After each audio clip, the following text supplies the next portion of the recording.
வாயை பயன்படுத்துவதெல்லாம் பேச்சாளன் கிடையாது, வார்த்தையை பயன்படுத்துவன் மட்டும்தான் பேச்சாளன்.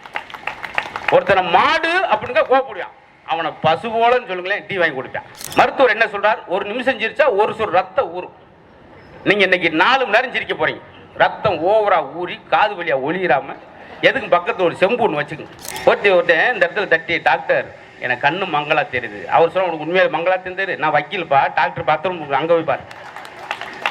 மாளிகையில் வாழ்வதா அவன் பணக்காரன் கிடையாது, குடிசையில் வாழ்வதா அவன் ஏழை கிடையாது.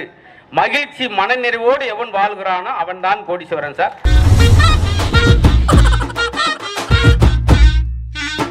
வாயை பயன்படுத்துவதெல்லாம் பேச்சாளன் கிடையாது, வார்த்தையை பயன்படுத்துவன் மட்டும்தான் பேச்சாளன்.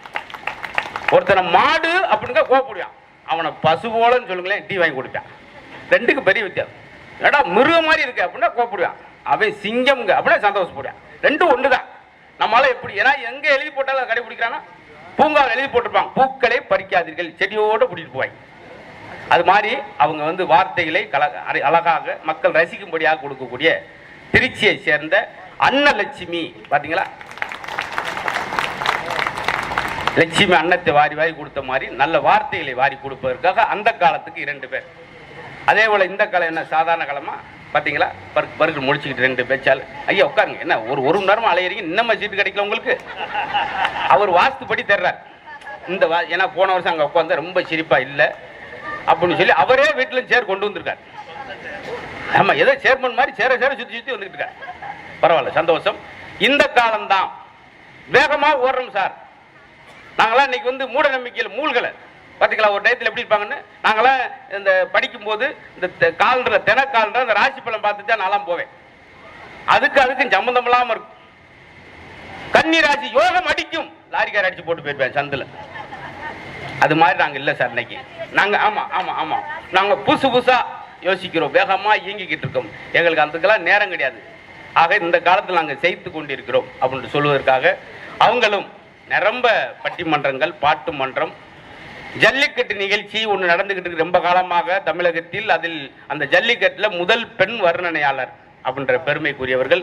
பிக் பாஸ் என்ற நிகழ்ச்சியில் பங்கெடுத்து திரைப்படங்கள் நிறைய நடித்திருக்கக்கூடிய நிரம்ப ஒரு சாதாரண ஒரு நிகழ்ச்சிக்கிட்டா கூட ஒரு 3 மணி நேரம் 4 மணி நேரம் தயார் செய்து வரக்கூடிய அருமையான சிந்தனை நகைச்சுவை பேச்சாளர் கோயில்பட்டி அன்னபாரதி அவர்களுக்கு ஒரு பெரிய கரகோஷம் கொடுத்து,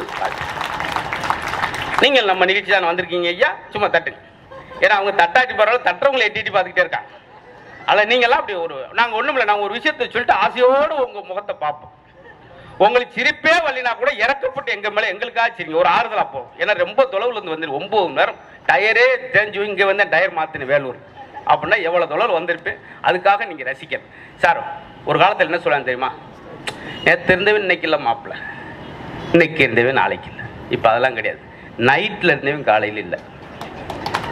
நீங்கள் நினைக்கலாம் முதல் நிகழ்ச்சி முதல் பேச்சாளர் எப்படி பேசுகிறான் பாரு அவசர குணமா அப்படின்னு நினைக்காங்க. எதா இருந்தாலும் யதார்த்தத்தை சொல்லிடணும்ல. அந்த அளவுக்கு வாழ்க்கை சுருங்கி போச்சு சார். மாளிகையில் வாழ்வதா அவன் பணக்காரன் கிடையாது, குடிசையில் வாழ்வதா அவன் ஏழை கிடையாது. மகிழ்ச்சி மனநிறைவோடு எவன் வாழ்கிறானோ அவன் தான் கோடீஸ்வரன் சார். இந்த நிகழ்ச்சியுடைய நோக்கம், இலக்கிய தேசமி விழாவுடைய நோக்கம் கூட என்னன்னா, நீங்க 3 நாள்கள் நிரம்ப செய்திகளை கேட்டு மகிழ்ச்சியாக. மருத்துவர் என்ன சொல்றார், ஒரு நிமிஷம் சிரிச்சா ஒரு சொல் ரத்தம் ஊறும். நீங்க இன்னைக்கு 4 மணி நேரம் சிரிக்க போறீங்க, ரத்தம் ஓவரா ஊறி காது வழியா ஒளியிராம எதுக்கு பக்கத்துல ஒரு செம்பு ஒன்று வச்சுக்கோங்க. அந்த அளவுக்கு நீங்க மகிழ்ச்சியார். அதான் இன்னைக்கு மக்களுக்கு பண உளைச்சல் மன உளைச்சல் கூடி போன நேரத்தில் என்னை கேட்டாங்க, என்னங்க ஊரா போய் சிரிக்க வச்சு என்ன சாதிக்க போறீங்கன்னு கேட்டார். அவருக்கு நான் சொன்னேன், இன்னைக்குள்ள இக்கட்டான சூழலில் ஒருவனை சிரிக்க வைப்பதே ஒரு சாதனை தான் நான் சொன்னேன். அதனால் கவிநயத்தோடு இலக்கிய விழாவில் அதெல்லாம் கைக்கு கவிதைன்னு ஒன்று இருக்கு. நிரம்ப 4 கவிதையை சொல்லி ஒரு விஷயத்தை புரிய வைக்கிறதுக்கு ஒரே வரியில் சொல்லுவதான் கைக்கு கவிதைன்னு சொல்லி ஜப்பானிய மொழியில் வந்தது. நம்ம ஊரில் இருக்கு. முதல் கைக்கு கவிதை திருவள்ளுவர் தான், 1.25 அடியில். இன்னைக்கு ஒரே அடியில் சொல்றேன் சார். பார்த்தீங்களா கவிதைய, இருட்டில் இருவர் செய்த சிற்பம் குழந்தை. இவ்வளவு தகச்சு நிப்பீங்கன்னா அதை நான் சொல்லியிருக்கவே வாய்ப்பில்லை. அவ்வளவுதான் கவிதை. ஒரு ஆள் வந்து முடிக்கணும், முடிஞ்ச பின்னாடி கைதட்டும், முடிஞ்சிருச்சு. கைக்கு அவ்வளவுதான் அப்படி சொல். அதாவது கைக்கு கவிதையுடைய நோக்கம் இது இலக்கியத்தில் சின்ன சின்ன இருக்கு. கடல் அளவு தண்ணியை அப்படி கை கிளாஸ்ல கொண்டு வருவதுதான் கைக்கு கவிதையுடைய சிறப்பு. குழந்தை சாப்பிட்டது, அம்மாவுக்கு வயிறு நிறைஞ்சது. அங்கே ஒரு ஆள் பார்த்தேன், இவன் கைதை தட்டி அடுத்த கவிதை போக மாட்டான் போலப்பா, இது பெரிய மிசியா இருக்கும் போலன்னு சொல்லி அவராக எனக்காக இறக்கப்பட்டு தட்டுறார். சந்தோஷம். இதே போல் நீங்கள் ரசிக்கணும். மேடையில் இருக்கக்கூடிய அத்தனை பெருமக்களுக்கும் நான் நன்றி சொல்லணும். எதுக்காகனா, எங்களை மாதிரி இளைய தலைமுறையில் பேச விட்டு, அவங்களாம் நிரம்ப படித்தவர்கள், நிரம்ப கேள்வி ஞானம் உள்ளவர்கள், அவர்களாம் தங்களுடைய பேச்சை 2 நிமிடம் 3 நிமிடத்தில் முடித்து கொண்டு எங்களுக்கு இந்த இளைய தலைமுறைக்கு வாய்ப்பு கொடுத்தமைக்கு அது ஒரு நல்ல மனநிலை. அந்த மாதிரி ஒரு பெருமையான மனதுக்கு சொந்தக்காரர்களாய மேடையில் இருக்கக்கூடிய பெருமக்களுக்கு நாங்கள் நன்றி சொல்லி, வந்திருக்கிற உங்களுக்கும் நன்றி சொல்லி, இந்த இலக்கிய திசுமை விழா இதோடு இல்லாமல் இன்னும் நிரம்ப, ஏன்னா போன்ற ஒரு 5 ஆண்டுகளாக நெருக்கடிக்குள்ளேயே நான் கொஞ்சம் வேகமாக பேசுவேன், ஏன்னா மக்கள் தள்ளுமுள்ளா இருக்காங்களே, நெருக்கமாக இருக்காங்களே சொல்லி. இன்றைக்கி அந்த இது இல்லை, எங்களுக்கு எல்லாமே பிரம்மாண்டமாக்கியிருக்காங்க. இதே பிரம்மாண்டம் தொடரணும். வெள்ளூர் மக்களுக்கு இன்னும் நிரம்ப பெருமைகளையும் அறிவு சார்ந்த நிகழ்வுகளையும் கிடைக்கப்பெற வேண்டும். அதற்கு எல்லா வல்ல இறைவன் கெங்கேமன் அருள் வேண்டி கேட்டு இதை என்னுடைய முன்னுரையை நிறைவு செய்து, அந்த காலம் இந்த காலம், அந்த காலத்தில் 2 பேரும் உட்காந்தா பேசுகிறேன், என்ன சொன்னோம், மாட்டு வண்டியில் போகிறான்னு கிண்டல் பண்ணீங்க. ஒரு விஷயம், மாட்டு வண்டியில் போகிறானேன்னு சொல்லி கிண்டல் பண்ணீங்க சார். அந்த இடத்துல அழுத்தமாக ஒரு விஷயம் பாருங்கள், இது வரைக்கும் மாட்டு வண்டியில் சென்று யாராவது உயிர் பலி என்று எங்கேயாவது பேப்பரில் பார்த்துருக்கீங்களா? பார்த்ததே கிடையாது சார். அதுக்காக மாட்டு வண்டி கிராமத்துக்காரர் எதாச்சியா பேச, இன்னைக்கு வாகனங்கள் வந்த பின்னாடி தான் 8 பக்க பேப்பரில் ஒவ்வொரு பக்கத்துக்கு 4 பேர் உயிர் பலி, ஒரே வாகனத்தில் 8 பேர் பலி. இதெல்லாம் எங்கே பார்க்குறோம்? விஞ்ஞானம் புதுசாக இந்த காலத்தில் வந்த பின்னாடி. சாதாரண கைபேசி இருக்கும்போது 10 மணி நேரம் தூங்கினா 95 வயசு வாழ்ந்தா சார். இப்போ இன்னைக்கு சொல்கிறேன், இந்த இடத்துல யாராருக்கு 90 100 வயசுன்னு சொல்கிறேன். யார் இந்த 1100 பேசிக் மாடல் ஃபோன் வச்சுருக்கீங்க? கை தூக்குங்க. Button phone. யார் இருக்கீங்களா? பார்த்தீங்களா? பேனா பேப்பர் எடுத்துக்கங்க. உங்களுக்கு 110 வயசு. எடுத்தே காமிக்கிறேன். ஏன் தெரியுமா? அதில் எந்த வாட்ஸ்அப் வராது, யூடியூப் வராது. அவர் வாட்டுக்கு 7 மணிக்கு படுத்தாருன்னா காலைல 7 மணிக்கு எந்திரிப்பார். பார்த்தீங்களா? ஃபோன் பாருங்க. அவர்களும் நல்ல. ஆனால் இன்னைக்கு இந்த கைபேசி ஆண்ட்ராய்டு ஃபோன் வந்தப்போ என்னாச்சு தெரியுமா? இந்த காலத்தில் 10 நிமிஷம் தூங்க முடியாது சார். இந்த வருஷமே நல்லா இருக்குன்னு விநாயகான்ட்டு வரேன், டிங்குன்னு வாட்ஸ்அப்பில் ஒரு மெசேஜ் எடுத்து ஓப்பன் பண்ணி பார்த்தேன். வருஷத்தில் முதல் சாமி கூப்பிட்டு பார்க்குற ஒருத்தர் அனுப்பியிருக்கான். கிரைண்டரில் அரிசியை போட்டா மாவு, வாயில் அரிசியை போட்டா சாவு, வாழ்த்துக்கள் புத்தாண்டு. இப்படி ஒரு வாழ்த்தை எங்கேயாவது நீங்கள் கேள்விப்பட்டீங்களா? இப்படி இருந்தால் அந்த பொழுது எனக்கு எப்படி இருக்கும்? அப்படி அது நீதானா? பார்த்து எப்படி ஆள் வந்து சேர்ந்துக்கு பார்த்தாங்களா சார்? அதனால் எல்லாம் அந்த போன அவங்கள நீங்கள் இலக்காரமாக நினச்சிங்க சார். அவர் தான் வாழ தெரிந்தவர். ஏன் தெரியுமா? பேசுவதற்காக கண்டுபிடிக்கப்பட்ட இந்த கைபேசி இன்றைக்கு யாரையுமே பேச விடாமல் செய்துதான் அந்த கைபேசி. ட்ரெயினில் முன்னால 2 பேரும் உட்காந்து இங்கே இருந்து சென்னை வரைக்கும் போனால் ஊர்பட்ட விஷயத்தை பேசுவோம். உங்கள் ஊரில் மழை எப்படி, இது எப்படி, என்ன நெல் போட்டிருக்கீங்க, அழகா இருக்கு. 3 மணி நேரம் பயணமும் ஒரு 30 நிமிஷத்தில் முடிஞ்சு போயிடும். ஆனால் இன்னைக்கு தலையை குனிஞ்சான்னா சுவிட்ச் ஆஃப் ஆனதை எந்திரிச்சு பார்க்குறேன், எங்கே சார்ஜ் போட இடம் இருக்குது. அப்படி மாறி போன நேரத்தில் அழகான விஷயங்கள்லாம் இந்த தொகுத்து பேச போகிறாங்க. உங்களுடைய ஒத்துழைப்பு ரொம்ப ரொம்ப அவசியம். நல்ல கருத்துக்களை சொல்லும்போது கைதட்டுங்க, நல்ல விஷயங்களை சொல்லும்போது மனசு விட்டு கஞ்சத்தனம் இல்லாமல் சிரிச்சிருங்க. இதை 2 மட்டும் எங்களுக்கு நீங்கள் செஞ்சீங்கன்னா போதும். காரணம், யாரெல்லாம் சிரிப்புக்கு நேரம் ஒதுக்கலையோ அவர்கள்லாம் மருத்துவருக்கு நேரம் ஒதுக்கி விடுவார்கள். உண்மையிலேயே கைதட்ட பிச்சேட்டு வாங்கின இங்கே தான் சார் நான். ஏன்னா என்னுடைய அலைச்சல் அப்படி 9 மணி நேரம் டிராவல் பண்ணி வந்திருக்கேன். வந்து 2 குளுக்கோஸ் ஏற்றிட்டு மேடைக்கே வந்தேன்.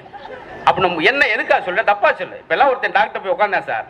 டாக்டர்கிட்ட உட்காந்தோடனே டாக்டர் சொல்லியிருக்காரு, மெதுவாக கையை தூக்குங்க. அப்படியே தூக்குனேன். அப்படியே இறக்குங்க, காலை நீட்டுங்க, இடிக்குது கொஞ்சம் மடக்குங்க, மூச்சு விடுங்க, சட்டையை கலத்துங்க, முதுகை காட்டுங்க, காட்டுங்க, பல்ல விளக்குங்க, வாயை மூடுங்க. 3/4 மணி நேரம் கழிச்சு டாக்டர் அவனை பார்த்து கேட்டுக்கார், என்ன செய்யுது? அவன் சொன்ன, என் பொண்ணுக்கு சடங்கு பத்திரிக்கை கொண்டு வந்தேன் சார் அப்படின்னா. முன்னாடியே சொல்லணும், கிறுக்கு போல நீ கேட்க வேண்டியான சார். கால் நட்டு, கையை நட்டு, மூக்க நட்டு, மூக்கு முடிய வெட்டு, இப்படியா ஒரு மனுஷன் பேசிக்கிட்டு பாரு. 1.5 மணி நேரம் 1.5 மணி நேரம் பார்த்தீங்களா சார்? இதுக்கு தான் சொல்றேன். நம்மளே சிரிச்சு நம்ம நோய் சார். டாக்டர் சொக்கலிங்கம் என்ற இதே நிபுணர் என்ன சொல்றாரு தெரியுமா? நான் ஒரு வீடியோ, ஒரு 5 வீடியோ பார்த்து 5 வீடியோவிலும் மறக்காம ஒன்று சொல்றாரு. ரொம்ப அவசியம் உங்களுக்கு சொல்றேன். ஒரு மனிதன் 95 வயசு வரைக்கும் நோய் நொடி இல்லாமல் இருக்க வேண்டும், வாழ வேண்டும் என்றால் அவன் எதை பற்றியும் யோசிக்காமல் சிரித்து கொண்டு மகிழ்ச்சியாக இருந்தால் மட்டுமே அவனுக்கு இதே நோய் வராதுன்னு சொல்றார். அதுக்காகத்தான் டாக்டர் சொல்றது எல்லாரும் கேட்டுறாங்களா? ஒருத்தன் போய் டாக்டர் உட்காந்து சொல்றாரு, டாக்டர் என்ன பேர் என்ன? வாழ வந்தேன், அப்ப இருக்கு இங்க வந்தேன், அவர் தெரியாம வந்திருக்கான். நர்ஸுட்டே சொல்லுவார் டாக்டர், ஏமா நான் இல்லாம யாராவது வந்தாங்களா? இருக்கும்போதே ஒருத்தர் வரமாட்டேன், இல்லாம போய் வராங்க. ஆச்சரியமா இருக்கு. ஒருத்தன் இந்த இடத்துல தட்டி, டாக்டர் எனக்கு கண்ணு மங்களா தெரியுது. அவர் சொன்ன உனக்கு உண்மையாக மங்களா தெரியுது, நான் வக்கீல்ப்பா, டாக்டர் பாத்ரூம் அங்கே போய் பாரு. அதுக்குத்தான் சொல்கிறேன், இந்த நிகழ்வு முழுக்க முழுக்க பொழுதுபோக்குவதற்கான நிகழ்ச்சி அல்ல, பொழுது ஆக்குவதற்கான நிகழ்ச்சி. உங்களை ஆசுவாசப்படுத்தக்கூடியது, சிரிப்பது மூலம் குட் ஃபீலிங் என்று சொல்லக்கூடிய 4 ஹார்மோன்கள் சுரக்குது. செரோட்டின் என்ற ஒரு ஹார்மோன், எண்டோர்பின், ஆக்சிடோபெசின் அப்படின்னு சொல்லி இதெல்லாம் மனப்பாடம் பண்ண எவ்வளோ பாடுபட்டேன்னு தெரியுமா? நான் கிராமத்து பள்ளிக்கூடத்தில் படித்தேன். இந்த ஆக்சிடோபெசின் வராமல் எங்கள் பாப்பாட்ட கேட்டு மூளை ஆக்டோபிசின் விட்டேன். இதை சொல்லிட்டாங்க டாடி அப்படின்னு சொல்லி ஒரு பட்டிமன்றத்துக்கு எவ்வளோ தயார் நிலையில் வந்திருக்கேன் பாரு. அவ்வளோ அந்த குட் ஃபீலிங்னா நம்மளுக்குள்ள ஒரு நல்ல பாசிட்டிவான ஹார்மோனுங்களை எப்போ சுரக்கும்னா இந்த சிரிப்பது மூலம். சிரிக்கும் போது மட்டும் உடம்புள்ள 6 லட்சம் நரம்பு வேலை செய்யுது. அங்கே ஒரு ஆள் பெரிய டாக்டர் பெரிய ஸ்கேன் எடுத்தானாக்கு வந்த மாதிரியா குருவி சோக்கு சொல்லிட்டு குந்தராப்பில் போடா 6 லட்சம் நரம்பு எண்ணி பார்த்தாங்க நீ. அப்படிலாம் நீங்கள் குறுக்கல்வி கேட்டுறாய் படபடன்னு எனக்கு. அதே விட முன்பக்கம் இருக்கவங்க யாராவது குவின்னு எந்திரிச்சிங்கன்னா எனக்கு ஒரு நோய் இருக்கு, குப்புன்னு வருத்து குப்புறக்கு விழுந்துருவேன். அதனால அப்படியே உட்காந்து கடைசி வரைக்கும் சிரிக்கணும், மகிழ்ச்சியாக இருக்கணும் என்பது